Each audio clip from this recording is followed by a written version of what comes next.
This week on Talk of the Town, we feature Paul Fulgham as he retires from his public works position with Tremonton. We also chat with Carl Mackley, who has served as the Assistant Public Works Director for a few months. We have sports highlights and hope you enjoy your spring break. All right, Paul, so you're set to retire on April 1st, which might have a lot of people thinking, is this just an elaborate April Fool's joke? Absolutely not. It's an exciting day for me. It is. Yeah. Loved my job, but it's time to move on and get new blood in Tremonton City, and so it's good. It'll be a good change. Remind us how long you've been involved with the city and what kind of your past is. I went to work for Tremonton City May of '87, and I was a wastewater operator for the utility department, which at the time there was no public works department. It was just utility department and street department. And so I worked for the city for 4 years. And at that time, I think when I came on, we had about 3,500 population, and probably around 1,000 water connections through the town. And so I worked for the city for 4 years, and then I took a job for a private consulting type firm that's funded through private and government funds, and I did a job where I went around to utilities throughout the state, helping them with water and wastewater issues, from setting rates to solving problems, finding leaks. And I did that for 10 years. And then at that time, the city had already made a public works department in about 92, 93, and they were needing a new public works director because theirs was retiring. And so I was kind of approached to put an application in. I never thought about it. I still lived in Tremonton. You used to run around with one of my boys when you got to be teenagers. But anyway, so I put in and I got the job. And so I went back to work for city December of 2000. And so total years is 28 years with the city.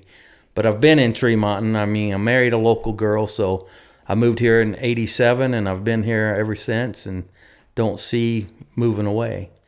And currently, when I took over as Public Works Director, we had just barely, through that last census, had broke 5,000 population, which moved us from non-urban to a small urban as far as a city classification in state and federal funding. And then since then, right now we're setting close to 13,000. So we've grown quite a bit in the last 24, 25 years. Tremonton has.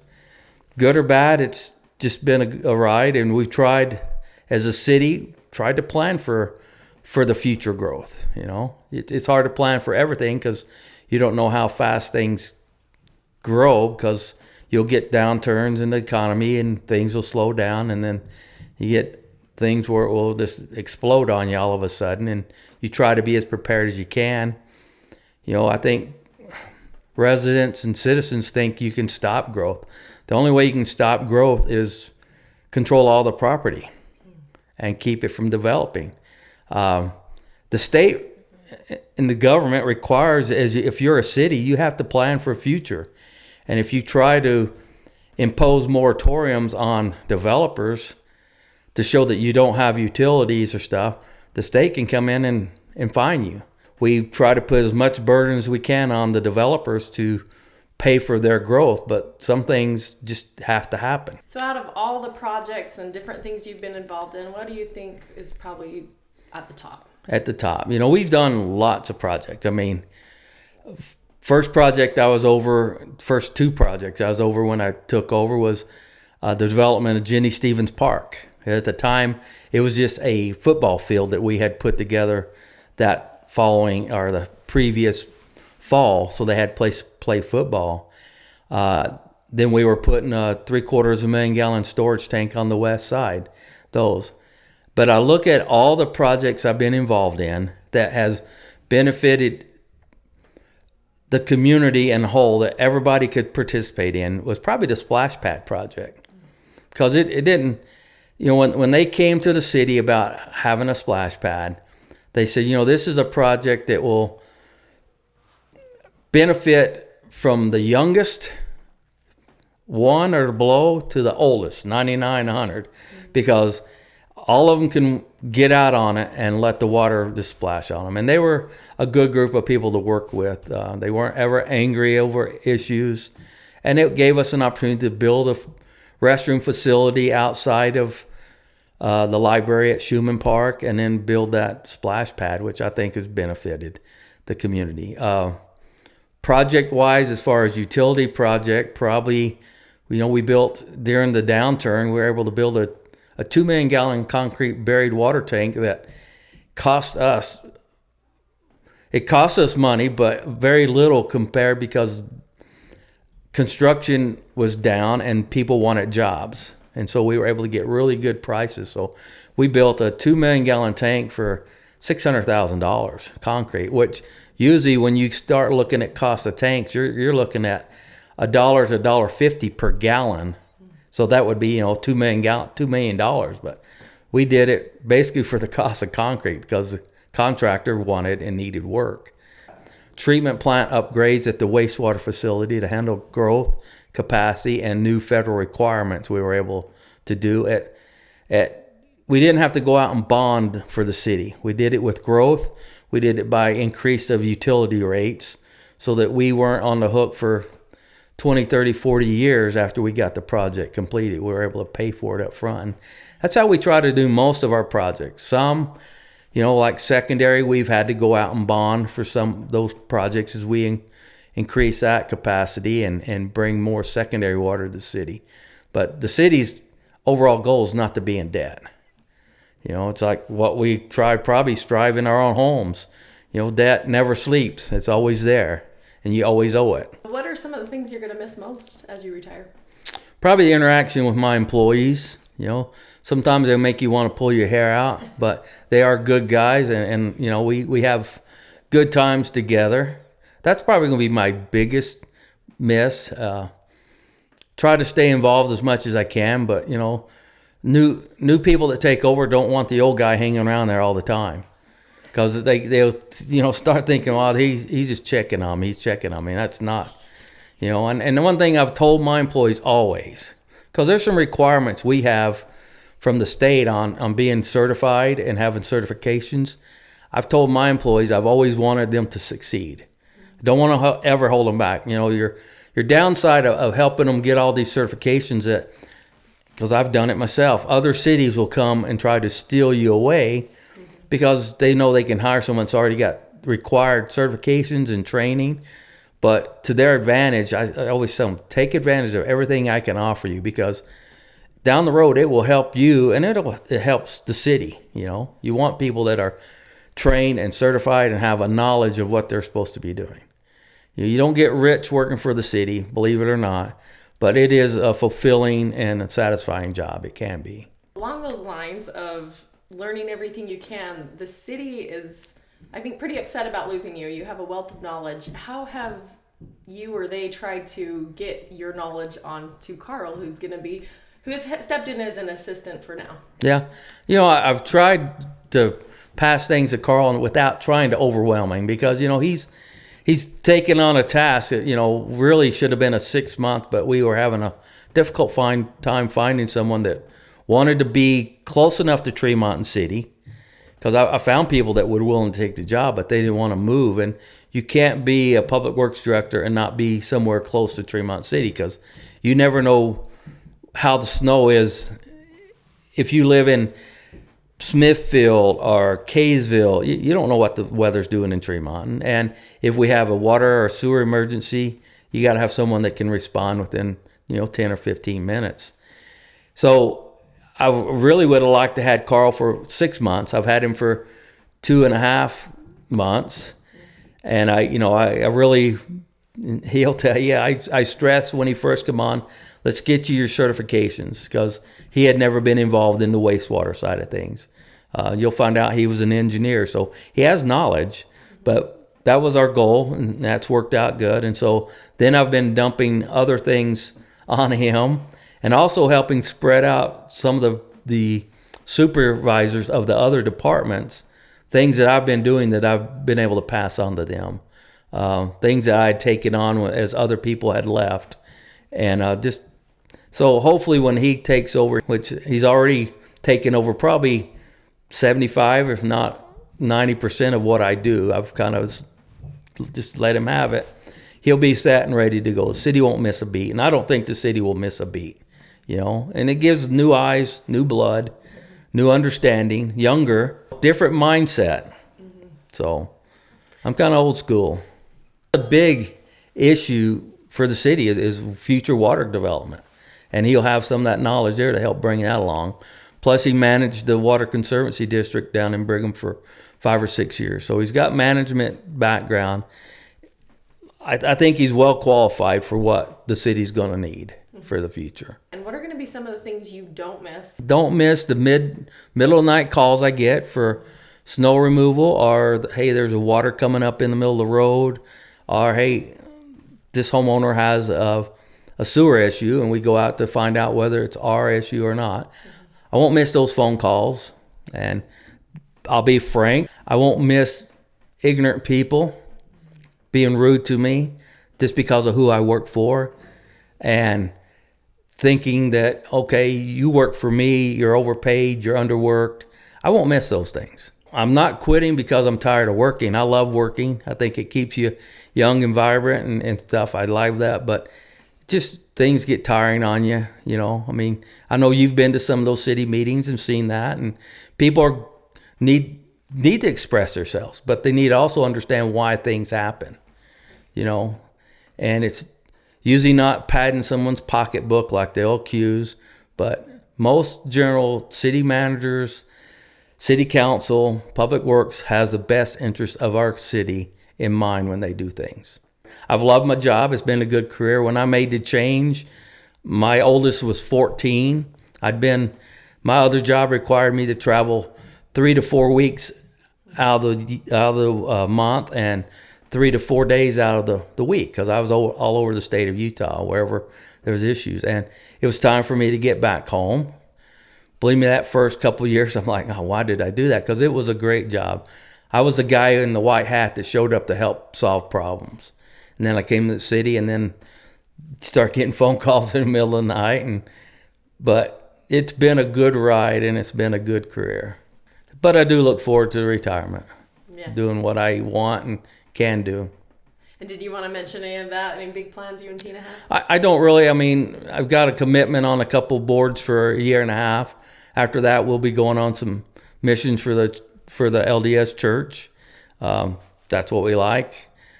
We like serving others. That's always a fulfilling thing. If you're in the services of others, it sure helps you forget your problems that you have, and everybody has them. If you ever think you don't have them, just hold on, because something's going to come your way and that you don't expect. I mean, during my career, I lost a son in a terrible accident, but the community helped us through that. And, we have a great community. We do have a great community. It's changed a lot over the years, but it is still a great community. Carl Mackley, Assistant Public Works Director for Tremonton City. I live in Collinston. I don't live in Tremonton, but we come to Tremonton all the time. I love the community of Tremonton. I'm a Box Elder County guy. I have 5 living kids.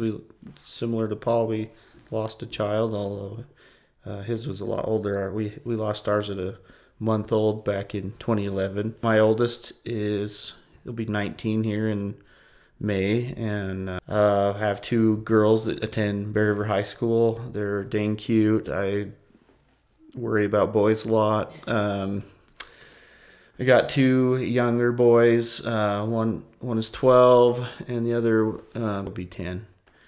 And so they still like me. So I do a lot with them. They do a lot of sports and things. I'm an engineer by schooling. One thing that I've really enjoyed in my career is just working with people. I like working on projects, but I really like working with people, and it's kind of one reason why I'm here to work in this community. That brings me a lot of satisfaction. It also comes with risk, you can be in the spotlight. People are watching what you do, what you say. I enjoy working with the people and understanding what the issues and the needs are. And unfortunately, in public works, I think if you're doing your job correctly, people don't notice. If the water stops coming to people's houses, you get phone calls, all of a sudden that's a problem. But when you're doing your job correctly, the toilet's flush, the water comes in, people have nice roads to drive on, and there you have it. What was it that drew you to this position? Why did you want to apply? Paul actually reached out to me, and he has shown a tremendous amount of confidence in me. And I've known Paul professionally for 5 or 6 years now, and we've worked together on some water issues and things. And but honestly, 2 reasons. One, because he let me know and express some interest personally in having me apply. And then at the time I was working at Weber Basin, and that was an amazing place to work at, and really good people. It was very compartmentalized though, and I missed having more opportunities to do a broad spectrum of things. I guess I like a variety of things a lot, which this provides me an opportunity to do that. Yeah. Whereas there, I was very specialized in what I did as an engineer in certain parts of Weber County for Weber Basin. And I learned a lot there, which I think can help me here. Just being closer, being able to work in this community and have a variety of things to do, coupled with the confidence of Paul in me, it's a great fit for me. For people who may not know, you come in as the Assistant Public Works Director to gain as much knowledge from Paul as you can. Whether you move into his position or not will be up to the City Council. Are you hoping that? Do you feel you're prepared for that if it works out? I think it's up to the city manager and the mayor. I think that they created that pathway. The assistant public works director position is new, and seems to be created for the purpose of taking over that position. I feel like I could win either way, to be honest, because if I didn't go into that position, I could still do all the fun things and a variety of things and not have all the responsibility.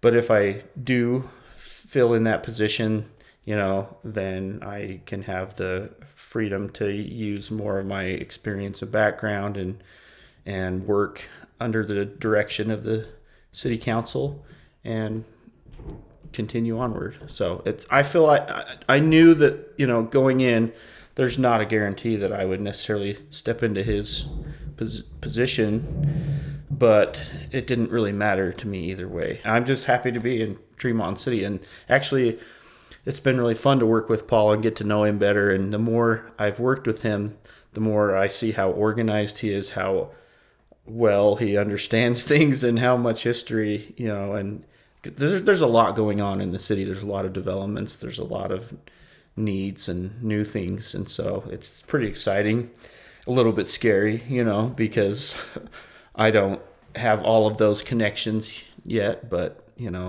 that's okay. Yeah. It's fun.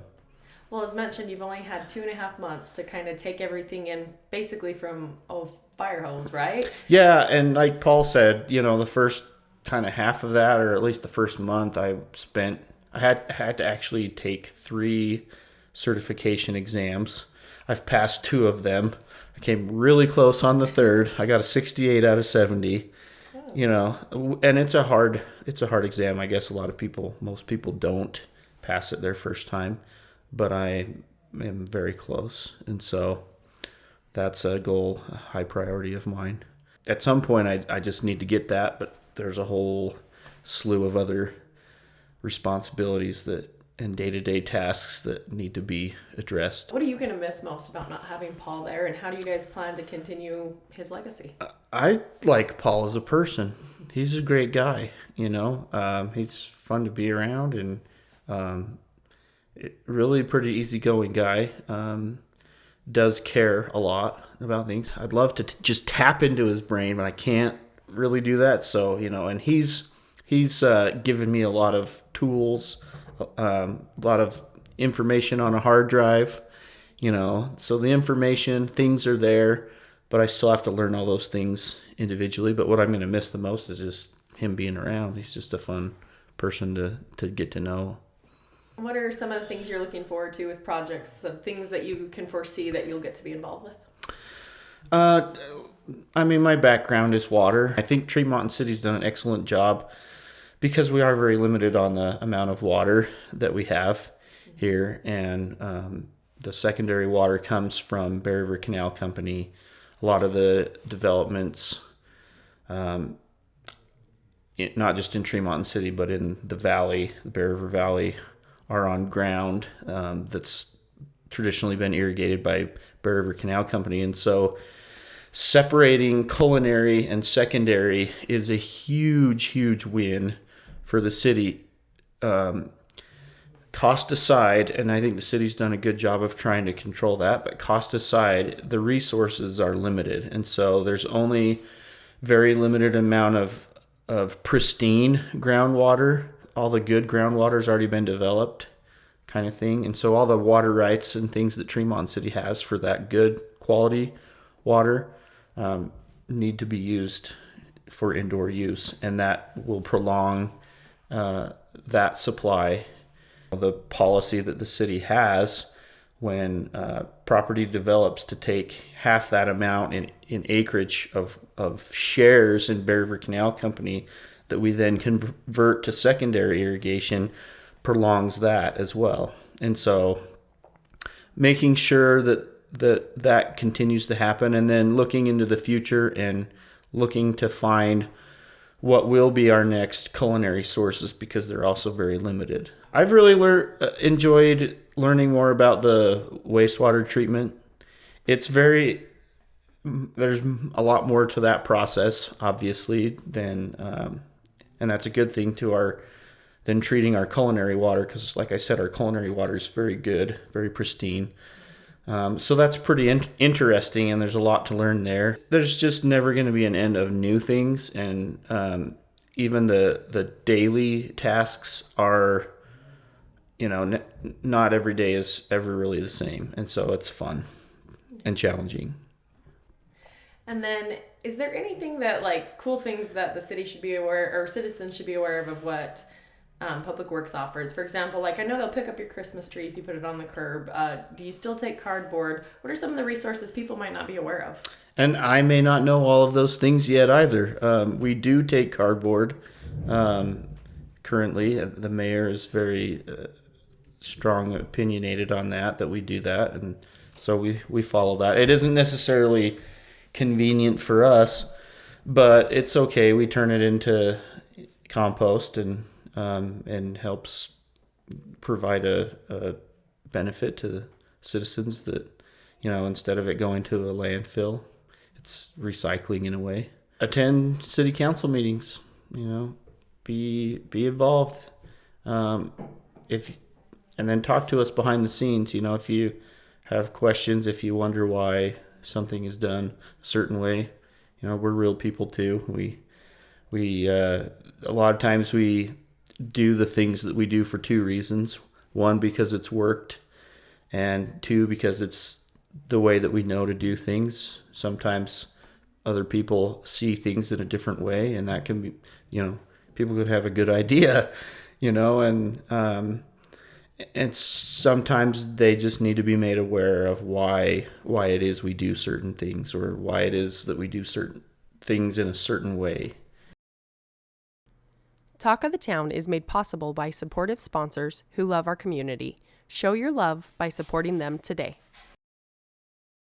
Here from Morgan. Straightens this one out. Deep hit.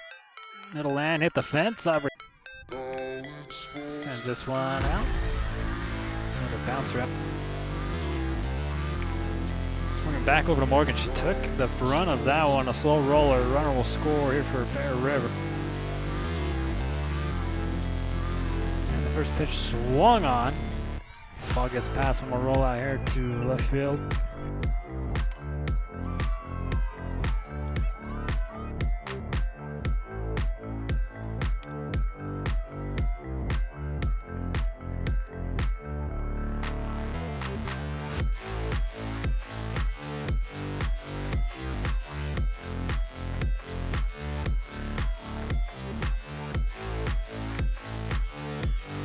poke out here in center field. Aubrey Fry with the off-speed gutter. Frank Mace-Cadoot.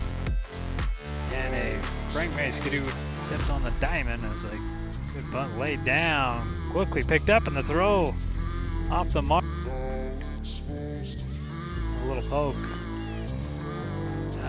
Walker sends this one in a grand slam. Sends in another pitch. This one hit. Gets past the second baseman. A little hit by pitch. We'll bring Lucy Roach across for the delivery. A little slap. And everybody there all in order, so sends this one right in the gap. Walker first time out. This one popped in, trying to go for the over the. Rocco sends this one over to Tyre. Throw in time for out number 2, and they're gonna get her in. Last year, this was a really close matchup between you guys. A little different this year. I know they lost some key players, but what was it that helped you guys do so much, get so much runs and everything going today? Yeah, so last year they beat us on a walk-off home run in the bottom of the 7th, so it was way different than last year. But yeah, they lost some key players, but our goal today was just to score runs every inning, and we did exactly that except for the second inning. But the girls, we talked about it, made some adjustments. The girls that faced the new pitcher came in, gave some key points of what the pitcher was throwing, and then the girls just capitalized on that. So they had some really good at-bats today. And then you were able to give Wilson a break today. She only threw against 4 players, then you're able to bring in Rigby. Tell me a little bit about what she was able to do for the team.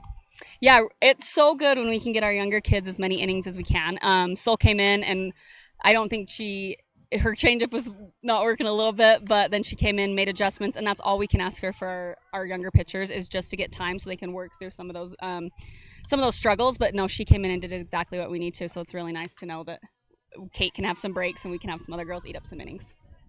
And so you were able to bring in a lot of young players in that 3rd inning. Tell us what you thought they did right and what things you guys can help them clean up with some of that experience. Yeah, so we've got a team that, quite honestly, it's a good thing to have, but also a bad thing to have. We have a lot of kids that can step up in any position that you ask them to.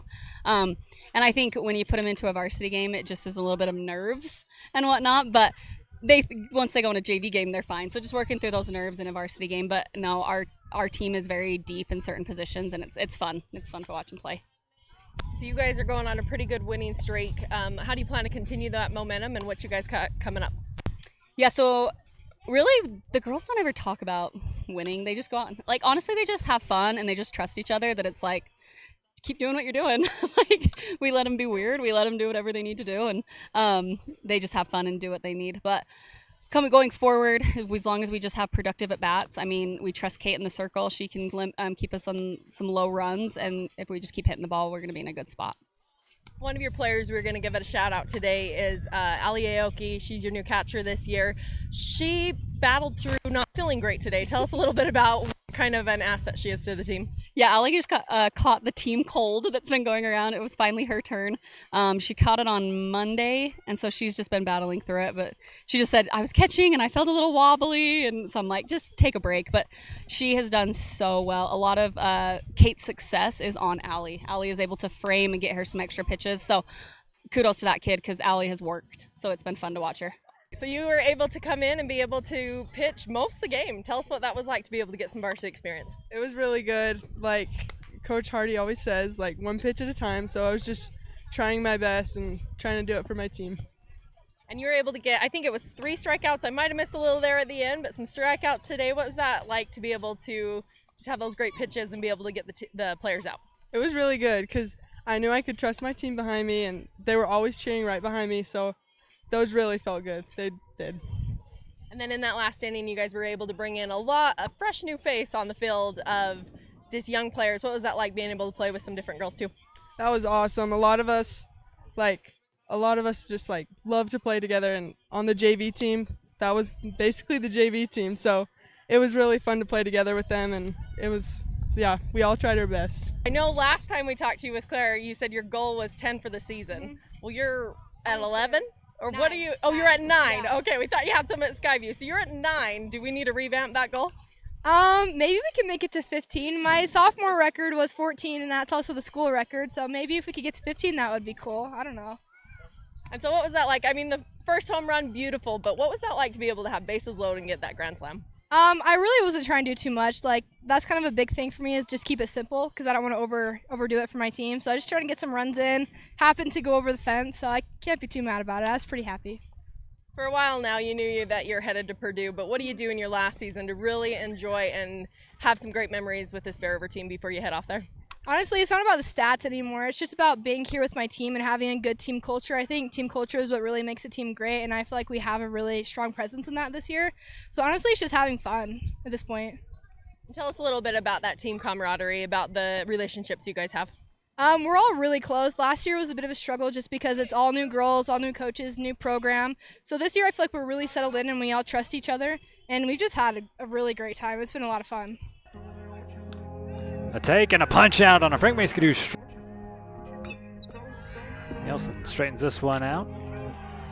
And a nice web.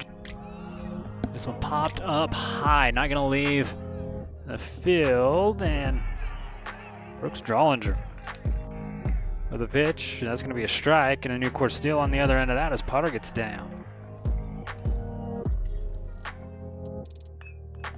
Straightens this one out into right field. It'll drop score, Holden Potter. 2-1, swung on into the gap. We'll go out to center field. Runners will. Potter with another delivery, swung on, and this is going to get over to Barfus. The gather, the stretch. Hunter sends this one for right out in center field. Colton Summers will get the fly out, and the Mustangs will go down in order. Chopper. The shortstop, and coming off the bat. Rice with a good bunt down the line. And a little hesitation. Running with the pitch, swung on. Little chopper and a little trouble. With another delivery, and this one goes out center field again. Summers there, and he'll hold on with the pitch, the strike. Third. Pop out here to Sanchez. He'll get called off of it. And guess who? This one finds a good spot to water with another 2-2. This one swung on. Drollinger gets down, throws it out over to Ben's land.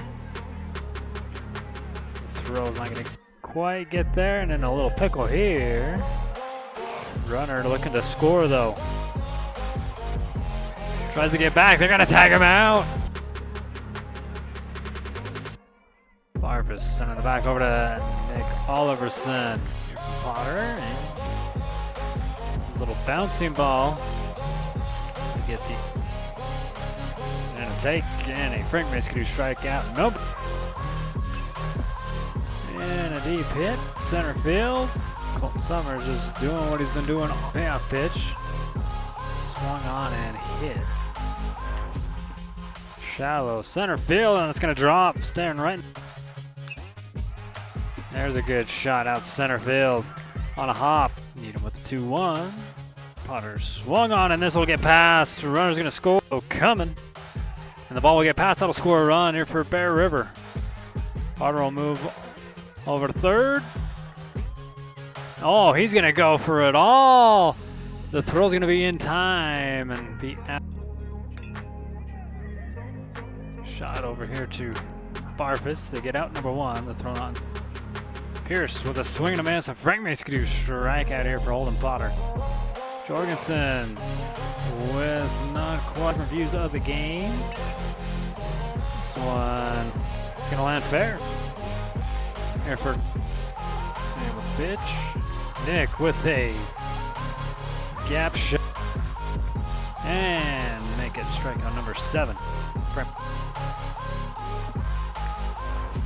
And a little soft hit. And Brooks still trying to knock that 0 off the scoreboard. Pitch here by Potter. Swing and a miss on a Frank Maskadoo strikeout. Number 8 here for Holden. Mountain Crest is always a fun one. You guys get the win 6-0 today. What were all the things you guys did right, and what does it feel like to get that first of the series? You know, that's a well-coached team. Much respect for those guys over the mountain. Coach Hansen has done a phenomenal job. I think the biggest thing that we had today was energy. Right from the get-go, there was a different vibe from our ball club. We've kind of talked about that over the last couple of days is be who we are. It does help to have Holdy on the mound. We feed off his energy on the mound as well. Did a great job there. And we had some guys come up with some big hits, some energy hits, things like that. But I think the energy in the dugout, the energy on the field, just the playing was probably our biggest difference in how we've played over the last couple of weeks. How do you guys plan to continue that into Friday? Because they're probably going to come hungry. Might be a close one. Yeah, I mean, every time I think we go on step on the diamond with those guys, it's always a dogfight. I was talking to their third baseman, and it's exactly what he says. Man, every time we play you guys, it's always a dogfight.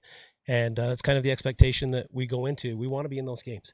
Want to be in those games all year long to help us prepare for games later in the year if we happen to make it that far. And I think the biggest thing is just got to get better tomorrow. Continue to work on some things that we still need to get better at, keep that energy at practice, and then carry that energy over into Friday. You guys score runs in 3 of the 7 innings, or 6 innings, but you guys had bases loaded multiple times, unable to get those runs in. But what was that like to have your guys get on the bases so well?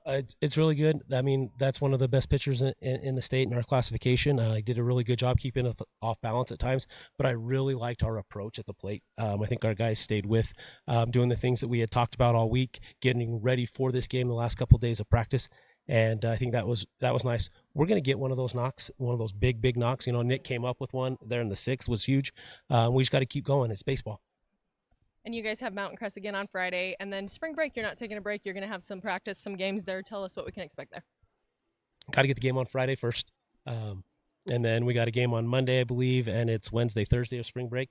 Unfortunately, just the way the schedule worked out, we get to play over spring break. I can't think of a better way to play that. We do have one home game on, I believe it's Thursday is our home game then. So if people are out having some fun, that'd be a great time to come out and watch some baseball, get a burger or two, and watch these boys continue to get better. Great effort there on the mound, 8 strikeouts, especially the last one to finish it off. How did it feel to end it that way? I felt great. That's always the best way to end a game, in my opinion. And so you are one of the top pitchers. What did you feel helped you have such a good game today? My teammates, for sure, they're super loud in the dugout, cheering me on. Like, you can't ask for anything else. And sorry about my shorts. Coach said I could change, so. That's all right. Just showing off the warm-up gear and all that, right? Oh, yeah. Tell us a little bit about your guys' gear this year. I know boys don't get too giddy, but I know you guys get giddy when you talk about all your gear. Tell me about that. Coach Hawes always spoils us. He always gets us the best stuff and a lot of it. And baseball Christmas, like we all say, it's better than actual Christmas. Like, we love that more than anything. And we're very grateful for that we get all this great stuff to wear and get to use throughout the years that we're here. And as far as offense went, we were able to see you get on base a couple times. You're really fast, able to still get the first run of the game. Got a little greedy there in the end, but tell us about your base running. Honestly, I don't even really think when I'm out there. If I feel it, I just go, and right there, I was feeling it, and didn't work out, but we'll get the next one. So. You had a phenomenal game on defense today. You get the Golden Spike Power Sports web gem with that diving catch there in that first inning. What was it like? What was kind of going through your head when you got that? Just catch it and make sure we make the play. Felt really good. Going into that, we've been practicing all those sliding catches, and it just felt really good to know that the practice paid off. You almost got a second one there at the end. How did that one get away from you? I just dove a little too early, I think. Didn't really get my glove out in time. Just popped right out. And then besides the really great one, you had just consistent catches out there. You were really key on defense today. What's that like playing center? It's really fun playing center for the high school here. It's really challenging at times. You got to be able to track everything out there. You got to be able to command it, but it's really fun. Nick, you went 4 for 4 today. You did have that one that popped up that maybe got a little freebie there, but still, that's phenomenal batting today. What was kind of going through your head as you were making big things happen? Just doing what I do, making sure that practice what I've came to do, and just coming through in those moments and being there for my team. So. And then on your last at bat, you get the 2 RBI double. Just again, how did that feel to be able to add to that, extend that lead, and at what point did you know you guys had today's game? Felt amazing. Like, that just kept the momentum going and ended up sealing us the game in that last inning, and it felt awesome. Like, it's always good to have a team win where everyone that contributes and like helps us get that dub. So we love it. And I like how you said just doing what you do. Really solid at first base. You had some great catches there to get the outs. How does it feel to be able to play that position this year? Awesome. I worked really hard in the winter on my defense, and I'm really proud to see that come through and be there for my teammates and my coaches. So. There's a shot on goal by number 11, Cannon Clark. Here comes the service into the center. Headed ball loose. Ball still loose. It's in the box. Looks like Bear River's been able to. There's number 19, Ashcroft. Ashcroft. Great recovery by Kelson Hale. Blocked away by the Bears. It'll be a throw-in. Right back. CF for Green Canyon. There's a shot and a great save by Vilcampoma. The ball centrally. There's Ashcroft. Ashcroft with the shot! Nice save there by Vilcampoma. Canyon get the play started. Here come the Wolves. There's a long attempt. Vilcampoma saw it the whole way. Ashcroft moving towards the box, plays it through. Ashcroft and off the post! He's not going to be able to make the... Oh, he can't finish it off, and Vilcampoma recovers. I think Referee's going to play advantage on that one. Knight with the shot and the save by Vilcampoma. Let's try and maybe put one in here. Low shot across the face of goal. And they're going to call it. Clark moving aggressively. Touch a little bit heavy. Nice little soft touch there by the defender. Trying to play Adams through. Adams picking up his speed. He's fast. He's speedy fast. Central play. There's the shot. Oh! So that was not the game we wanted, but coming into it, we knew Green Canyon was going to be a tough team. How do we prepare for this game? We came in knowing something we've been working on at practice of pressuring high and closing down those. And I think we just came out flat today. It's something, if you watched our game at Mountain Crest, it's something that we dominated at and really pressing high and working together of closing off those passing lanes. And today I don't know. I mean, we started to get it together during the first or the second half, and we did a lot better with that.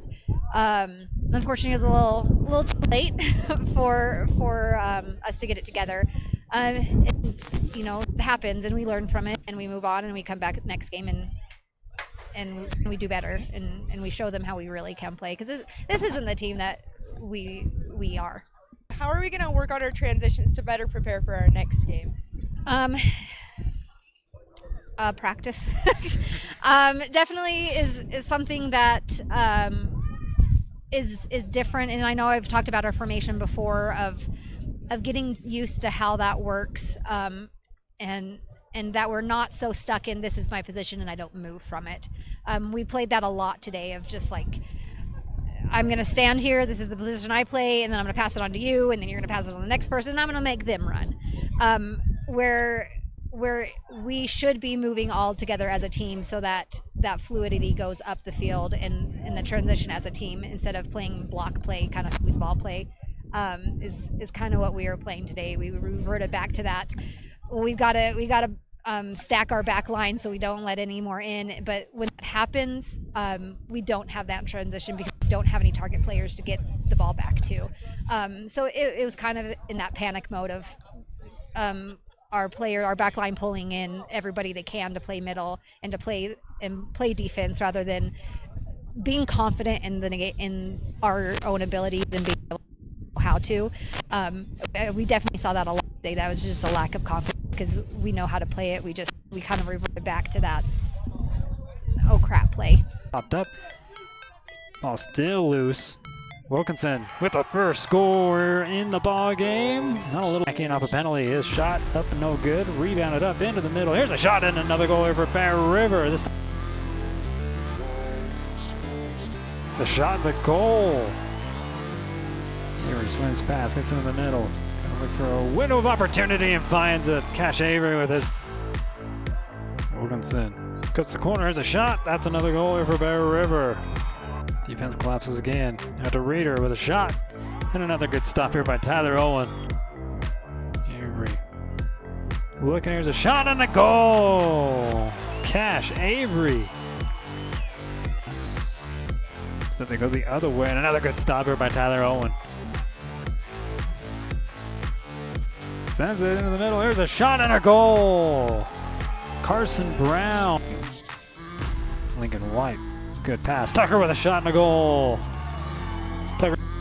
Shot to the back. Shot, another block. Tyler. Martin. Over the face off. Good hard hit, even knocking the stick out of Martin's. Drives inside. They got a man in the middle. There's a shot deflected away. Martin gets it back. Here's a shot. And another great stop. Tyler Owen coming in clutch. Obviously that game did not go how we felt it should from the first and on. But we came out really hot and really heavy, ready to go. What do you have to say about our start this? Oh man, I love it. Like just where we're at. We're a great team. We're a great team. We're building. We've got a good unity going on. Calls didn't go our way today, but I love the fact that we finished a game. And like that's for me, they're improving, they're growing, and there's going to be great things happening the rest of this year. Like this one, it's a gut punch, but we get to see them again, and it's going to be a different result. So we got fire in these boys, and it's going to be much better. But it's good. It's humbling, right? Like, I mean, we had that perfect record, and so these are good learning opportunities for the boys, and I want to see a good response. We talked about some goals we had. We had talked about the cool, calm, collected in the crease and stuff. Tyler had an outstanding game. What do you have to say about his game? I'm so proud of him. He's just put in so much effort. He's our captain. He's our leader. These boys rally around him so well. And so for him, like that just breaks my heart to see that happen to him in such a clutch time. But I know he'll be able to overcome, and he has the support from his players. But I'm so proud of him. He's definitely the player of the game today, for sure. Yes, definitely. So proud of him. So talking about the calls that didn't go our way, that call at the end, how did it affect us, and what was going through your head as that call was being made?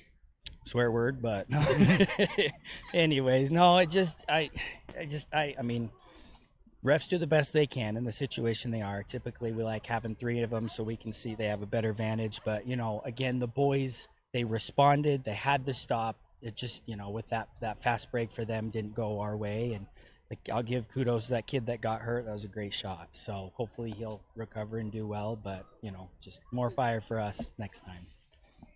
Yes, and with spring break coming up, how are we going to handle the break and then come back into the next week? I'm going to give them a week off. So we have small numbers, and you see our sideline compared to everybody else. It's kind of, for me, it's like a David and Goliath. These boys are able to, no matter, the subs that we have, to give it all there every game. So I'm going to give them spring break off, and then I expect them 100% Monday coming back. So we got Ridgeline, I think, on the 9th, and I'm waiting for that.